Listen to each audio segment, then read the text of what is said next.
This is a very simple yet surprisingly useful model of DNA. It's just made out of wood and magnets. The red nucleotides attract blue nucleotides, but they repel other reds. This is very similar to how real base pairing works in real DNA. Actual DNA, of course, does not have magnets in it. It's hydrogen bonding that makes the nucleotides pair with each other. Today I'm going to show you how to build this model, but first I want to talk about what it can and can't do. Now, for those of you who just want to skip ahead and see how this thing is made, how you can make one for yourself, you can go ahead and do that by just going to this timestamp right here. I featured this model in a recent Stated Clearly animation, Mutation Bias. Are mutations truly random? I used it to show how certain DNA sequences, inverted repeats in particular, can cause problems for cells by allowing stable bulges to form that gum up cellular processes. After I published that video, I got a bunch of emails from people saying, "Where do I buy that model of DNA that you had?" Well, you can't buy it because I made it. For detailed instructions, I have an article on the Stated Clearly website that has links showing you exactly what beads to buy and so on. For those of you who don't want to make it yourself, the article starts with a link to a petition you can sign if you want my twin brother, who works in manufacturing, to have his company mass produce these things. That way people can buy them already fully built. More about that later. The reason I designed and built this model is because I wanted to physically demonstrate not just how base pairing works, but also some of the problems that arise when certain sequences of DNA are base pairing. But for some reason, no one sells models that can physically show this. When trying to find a model I could use, I found plenty of simple DNA models on Amazon, but they don't do what I wanted. This scientist is studying DNA with a light microscope, and she forgot to put an actual sample on her slide table. So I guess she's just looking at the microscope's light bulb. I found a few really nice technical models of DNA that show each atom, but they were not at all interactive once you build them. There is a company that almost makes what I was looking for. They make this dynamic DNA kit, and their model is really cool. It's perfect if you want detailed DNA structure. Every atom is there. Best of all, it uses magnets to simulate base pairing just like I was looking for, but it only uses 12 base pairs. I was thinking, well, that's definitely not enough. Maybe I could just buy several models and string them all together. Well, that would be extremely expensive, and I worried that because the nucleotides are so big, first of all, it's going to be really cumbersome to handle, but also I don't know that the magnets would be strong enough compared to the size and the weight of the nucleotides. So I built my own.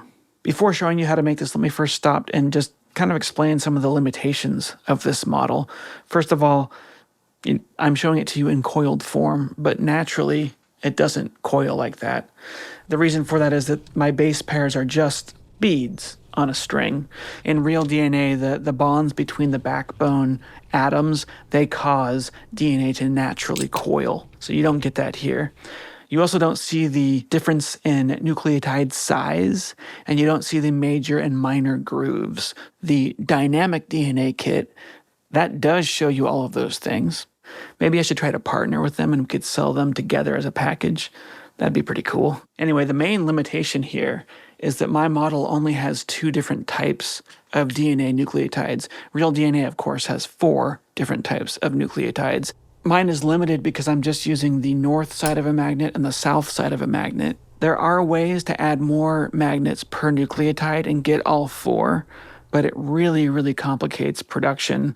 Luckily, 2 nucleotides is actually enough to show all sorts of dynamics that are associated with nucleotide sequence. I was actually really surprised in my video. Go watch that if you haven't seen it yet. The mutation bias animation. I was really surprised at how well this simple model worked. I was able to show everything that I wanted to show. Genuinely, that was a surprise to me. I didn't think it was going to work, but it did. Making the model is not super difficult skill-wise. You just buy the beads and the magnets online, and then you need to drill them and do a little bit of gluing. But depending on how long you want your DNA to be, you have to make between 60 to 100 nucleotides, which is a little bit time-consuming. And then the other problem is that if you're just buying these as a normal consumer, if you just go online and buy these materials on Amazon, it's kind of expensive. For me, it was over $70 to get this stuff. That's where my brother Mike comes in. As I mentioned before, he is in manufacturing. He does bulk manufacturing. You might have seen him on Shark Tank, actually.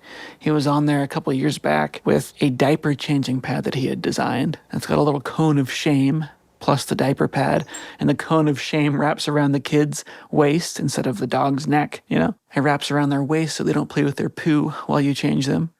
I showed this model to Mike and I asked him, could we get this below $70, like fully made and manufactured if we do it in bulk?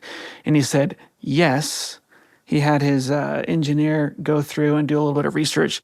If we sold 1,000 of them, they could get them down to probably $60 each. I'm not a very good salesman.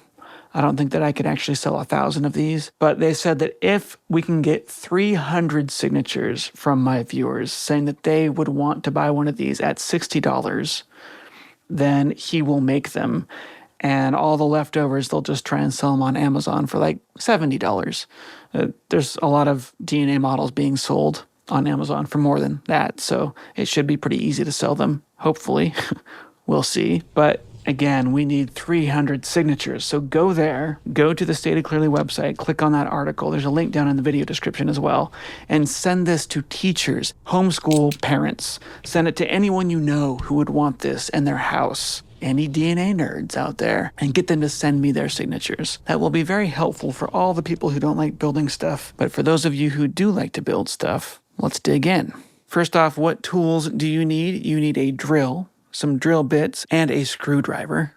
As for materials, you will need some super glue, preferably the gel kind. You will need 100 screws. They need to be 3/4 of an inch long, and make sure that the head on those is flat because the magnet will go on top of that. It attaches to the head of the screw. You will need 100 large wooden beads, 20 millimeters in diameter. You will need 100 small wooden beads, 14 millimeters in diameter. You will need 50 blue pony beads and 50 red pony beads. You'll need 1 spool of string. Optionally, it would be nice to have 4 cord locks. I don't have those on my model. I just use knots to tie things together, but having cord locks makes it really easy to restring your model. It lets you play with nucleotide sequence really nicely. And finally, last but not least, you will need 100 neodymium magnets. I'm using 6 millimeters by 3 millimeters, and that is the best. Our first step is to take the small 14 millimeter wooden bead and widen the top half of its default hole. And it needs to be wide enough so that the screw head and magnet will fit into that hole. Use a drill bit that is the same width as your screw head. You'll need a vise or a clamp to hold the bead for this. My beads kept breaking at first until I put wooden teeth in my clamp to hold those beads. Next, take your 20 millimeter beads and drill perpendicular to the default string hole that's already in the bead. The goal is not to drill all the way through, but to stop when you feel the drill hit the center hole. All we're doing here is we're drilling a pilot hole for the screw to screw into. We don't want it to crack the wood when we screw it in. The drill bit that you use here should be the width of the core of the screw. The screw's teeth need to stick out because they will need to catch on the wood as the screw is driven in. Once you have your pilot hole, attach everything together with your screwdriver. Twist until it is snug. Now, add a generous amount of glue and make sure that the north face of your magnet is facing out if you're doing a red nucleotide, and make sure that the south side is sticking out if you are doing a blue nucleotide. That's important. The last step is to use some sandpaper to shave a bit off of the top of the nucleotide. The reason that we drilled halfway through the small bead, making the hole too deep and then shaving extra off the top, the reason we did all of this is so we can get a nice thick border. This stops the nucleotides from binding to each other on their sides. Magnetic force decreases exponentially with distance, so even this little buffer, it does a lot of shielding. It does enough to make sure that proper binding far outranks side binding. And that is it. You just do that 99 more times and then put them all on a string. Or you can sign the petition and my twin brother's company will do all of this for you. Again, down in the video description there is a link where you can sign that petition. Please send this video and that link to any teachers you know, any homeschool parents you know, any people you know who just really like genetics. Send this to them. Thank you.